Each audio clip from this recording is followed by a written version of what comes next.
अस्सलाम वालेकुम grade 4 I am Saba your science teacher. हम पढ़ रहे हैं आपकी बुक का chapter number 2 which is about the animal world.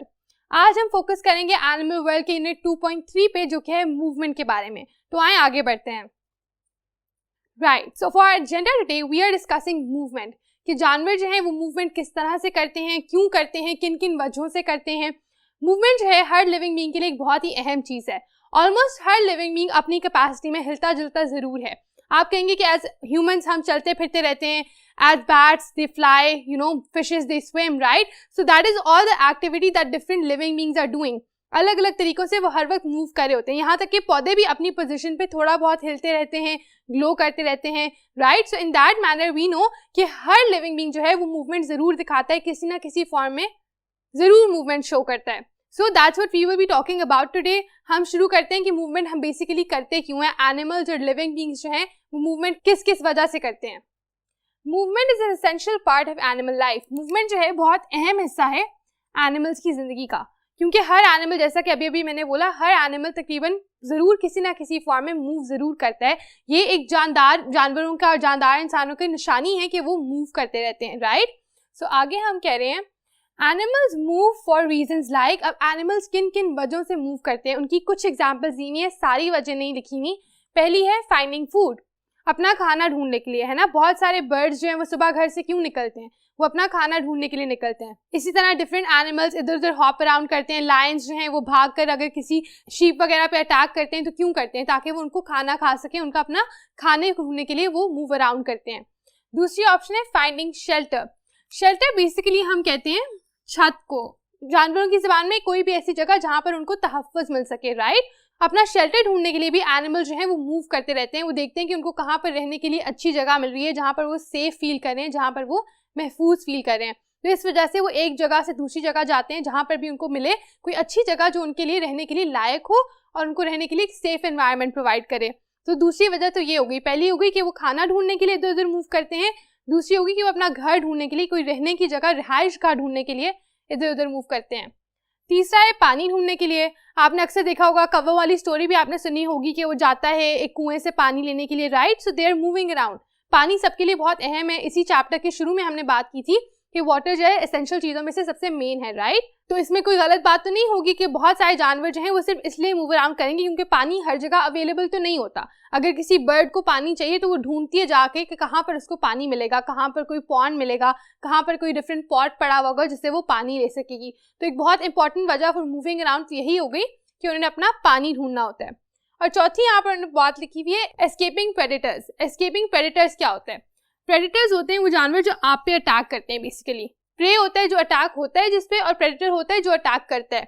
जैसे अगर आप शेर की और किसी शीप की एग्जांपल ले लो या किसी हिरन की एग्जांपल ले लो, तो शेर क्योंकि हिरन पे अटैक करेगा, शेर एक प्रेडेटर होगा, और हिरन क्योंकि उसके ऊपर अटैक हो रहा है तो वो एक प्रे है, राइट।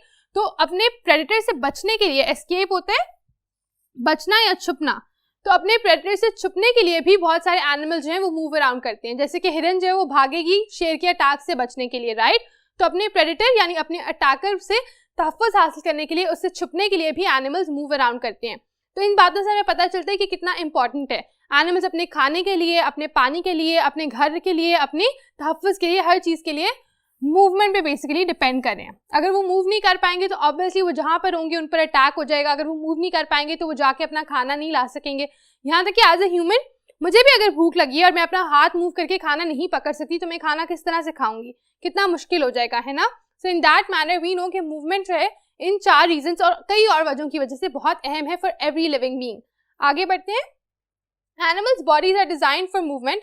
आपने नोटिस शायद अभी तक ना किया, लेकिन अगर आप इस बारे में सोचो तो हर एनिमल की बॉडी इस तरह डिजाइंड होती है कि वो एक तरीके से मूव कर सके। जैसे हमारी हैं 2 टांगे, राइट, और वो दोनों इस तरह जाती हैं नैरो तरीके से ताकि वो हमारे वेट को बर्दाश्त कर सकें और आगे पीछे एक दूसरे की मूवमेंट के साथ वो मूव कर सकें। इवन हमारी बॉडी और सारे एनिमल, जैसे अगर आप लायन देख लो, उसकी 4 टांगे होती हैं जिसमें उसकी सारी बॉडी का वेट जो है वो मुश्तमिल होता है, फिर वो उनको यूज करते हुए मूव अराउंड करते हैं। सांप को देख लो, उसकी पूरी बॉडी जो है वो क्रॉल अराउंड करती है, तो उसकी स्किन ही उस तरह की होती है कि वो क्रॉल कर पाए, राइट। इसी तरह डिफरेंट एनिमल्स जो हैं उनकी बॉडीज डिजाइंड इस तरीके से होती हैं कि जिस एनवायरनमेंट में रहते हैं उस हिसाब से वो मूव कर सकें। परिंदों की भी अगर आप एग्जांपल ले लो, परिंदों की जो पर हैं वो भी उनको उनकी एनवायरनमेंट में मूवमेंट दिलाने के लिए बनाए गए हैं उस तरह से। जो फिश होती है, डॉल्फिन होती है, शार्क होती है, उनकी बॉडीज में गिल्स होते हैं, फिन्स होते हैं, जिनकी मदद से वो स्विम कर पाती हैं। So all these things are present in animals. So why? So that they can easily move. तो इससे पता चलता है कि कुदरत ने ही इस तरह से डिजाइन किया हुआ डिफरेंट एनिमल्स क्योंकि वो इधर उधर मूव अराउंड कर सकें। When your brain realizes you are hungry, it sends messages around your body. होता क्या है कि जब आपको हमने जो ब्रेन वाले चैप्टर की हम बात कर रहे थे, चैप्टर नंबर 1 में द ह्यूमन बॉडी में हम ब्रेन की बात कर रहे थे, तो हमने यही डिसाइड किया था कि ब्रेन जो है वो हर चीज को कंट्रोल करता है। जब आपको भूख लगती है, जब आपको कोई भी चीज चाहिए होती है, तो ब्रेन बेसिकली पहले उसको मैसेज जाता है और फिर वो आपके बॉडी पार्ट को मैसेज भेजता है कि जी ये काम करना है अब। तो बिल्कुल इसी तरह अगर आपको भूख लगेगी तो सबसे पहले क्या होगा, ब्रेन को मैसेज जाएगा कि आपको भूख लगी हुई है। फिर ब्रेन वहां से आपके आर्म को मैसेज भेजेगा कि मूव अराउंड और करो, और फिर जाकर अपना खाना पकड़ो, है ना। तो इस तरह से आपकी मूवमेंट जो है उसकी वजह से आप अपना खाना ले पा रहे हो। आपको भूख तो लगी है लेकिन आपका ब्रेन भी मैसेज भेज रहा है, लेकिन आप तब तक कुछ कर नहीं पाओगे जब तक आप खुद मूव नहीं कर सकते, खुद हिल नहीं सकते, अपने आप को मूवमेंट कराकर अपने खाने के पास या खाने को अपने पास नहीं लेकर आ सकते। So that is just an example of how everything is dependent on movement. As long as you can move, आप अपने लिए ये सारी चीजें, खाना ढूंढना, घर ढूंढना, पानी ढूंढना और अपने प्रेडेटर से बचना कर सकते हो। और अगर आप मूव नहीं कर सकते तो आप इनमें से कुछ भी नहीं कर सकते। ये सारी एग्जाम्पल आप इंसानों पे भी ले सकते हो कि अगर मुझे अपना खाना चाहिए होता है, मैं खाना कमाने के लिए भी जाती हूँ, राइट, तो मैं चल कर जाती हूँ, मेरी अपनी फिजिकल मूवमेंट हो रही होती है। उसके बाद अगर मैं अपना घर ढूंढना चाहती हूँ, कहीं रहना चाहती हूँ, वापस घर जाना चाहती हूँ, तो मैं चल कर ही जाऊंगी या गाड़ी चला के जाऊंगी या गाड़ी में बैठ कर जाऊंगी। तो वो सब कुछ मैं मूवमेंट के बिना पर कर रही होंगी। पानी, अगर मुझे पानी चाहिए तो मुझे उठ के पानी लेना पड़ेगा, उसमें मेरी लेग्स की मूवमेंट आएगी, मेरे आर्म की मूवमेंट आएगी। एस्केपिंग प्रेडेटर्स, मैं भी अगर किसी से बचना चाहती हूँ, अगर मैं अपने आप को सेफ रखना चाहती हूँ, मैं चाहती हूँ कोई मुझे अटैक ना करे, तो मुझे मूव करके अपने आप को सेफ रखना होगा, right. So these are all the things about movement that we have studied just now. अब हम आगे बढ़ते हैं और एक छोटी सी एक्टिविटी करते हैं। What we have now is a very fun activity, क्योंकि अभी तक हमने बात की है मूवमेंट के बारे में, वो किस किस डिफरेंट तरह से होती है, ठीक है, उसमें क्या क्या आपके लिए ज़रूरियात शामिल है जिनकी वजह से आप मूव करते हो और ब्रेन किस तरह से उस मूवमेंट को कंट्रोल करता है। अब हम एक एक्टिविटी उसी की बेसिस पे करें ताकि आपका दिमाग थोड़ा सा रियलाइज करे कि ज़रूरी नहीं है मूवमेंट हर तरफ एक तरह की हो रही हो। हर एनिमल एक तरह से मूव नहीं करता, हर एनिमल डिफरेंट तरीके से मूव करता है। जो उड़ने वाले हैं वो डिफरेंट तरीके से, जो क्लाइंब करने वाले हैं वो डिफरेंट तरीके से। तो यहाँ पर हम सबकी कुछ एग्जांपल्स लिख लेंगे ताकि आपके जहन में बैठ जाए कि ओ अच्छा, इस तरह से एनिमल मूव करता है और मूवमेंट जो है वो सबके लिए डिफरेंट तरीके से प्लान की गई है और फिर उन एनिमल्स को उसके हिसाब से डिजाइन किया गया है। तो आइए स्टार्ट करते हैं activity. Name an animal that can climb. सबसे पहले आपने ऐसे एनिमल की एग्जाम्पल देनी है जो क्लाइंब कर सकता है, जो दरख्त पर चढ़ना वगैरह, क्लाइंबिंग बेसिकली जो होती है वो कर सकता है। आपके जहन में क्या एग्जाम्पल आ रही है? Very good, very common. Monkeys जो होते हैं, we know for a fact कि वो क्लाइंब करते हैं, राइट। सो मंकीज इसकी एक एग्जाम्पल हो गए, स्क्विरल्स भी एग्जाम्पल हो गए। उसके बाद है क्रॉल। कौन से एनिमल जो है वो क्रॉल करते हैं? Can you think of any? मेरे जहन में आ रहे हैं क्रोकोडाइल्स और एलिगेटर्स, राइट, क्योंकि वो दोनों क्रॉल कर एक जगह से दूसरी जगह पर मूव करते हैं। सो आप ये एग्जाम्पल या इसके अलावा भी कोई एग्जाम्पल्स लिख सकते हो। नेक्स्ट वी हैव डिग। अपना जमीन खोदते कौन से एनिमल्स हैं? सो आई वुड से रैबिट्स। अगर आपने कभी पालतू खरगोश रखे हुए हो तो आपको पता होगा कि वो जमीन में अपना गड्ढा खोद लेते हैं और वो उसके अंदर जाकर, मतलब उसके अंदर मूव अराउंड कर सकते हैं, राइट। सो रैबिट्स हो गए। मोल्स भी आर टाइप ऑफ रैबिट्स, तो उसकी भी एग्जाम्पल आप दे सकते हो। फिर वो पूछ रहे हैं फ्लोट कौन से एनिमल्स करते हैं।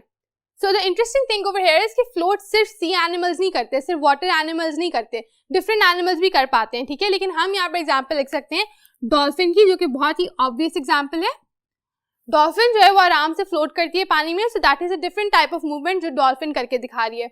ये सब जो है ये अलग अलग तरीके हैं मूवमेंट के जो डिफरेंट एनिमल्स कर रहे हैं, और इनको यहाँ पढ़ने का मकसद ये है कि आप अपने दिमाग में ये चीज रजिस्टर करो कि एनिमल्स डिफरेंट तरीकों से मूव करते हैं और सबके लिए उनकी बॉडीज जो है वो डिफरेंट तरीके से डिजाइंड होती हैं।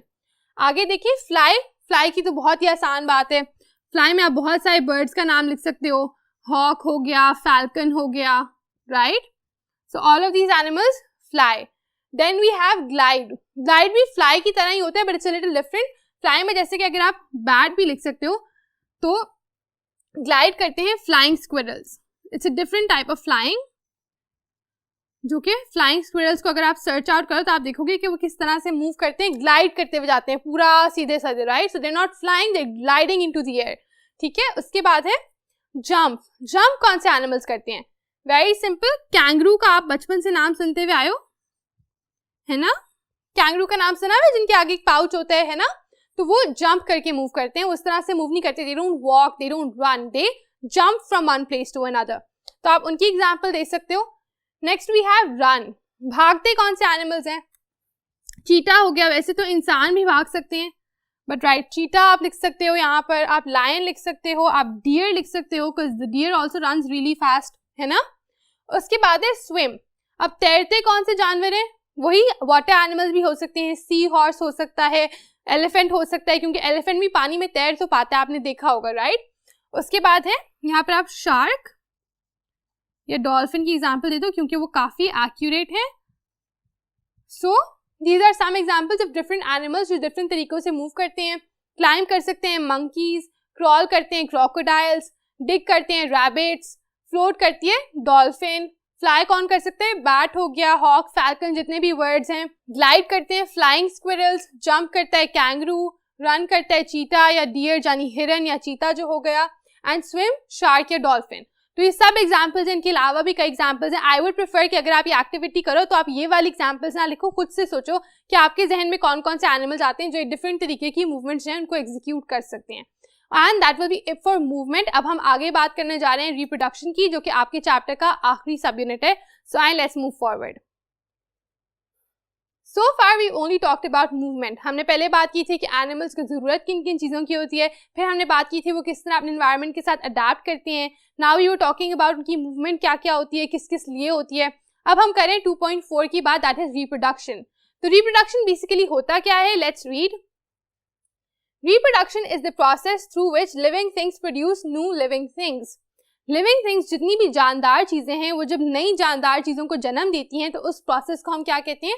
उसको हम कहते हैं रिप्रोडक्शन, क्योंकि वो अपने ही जैसे जानदारों और जानदारों को पैदा कर रही हैं, right. Without the ability to reproduce living beings could not exist on earth. ये एक बहुत ही ऑब्वियस फैक्ट है कि अगर हम रिप्रोड्यूस ना कर पाए तो हम तो बचे ही ना।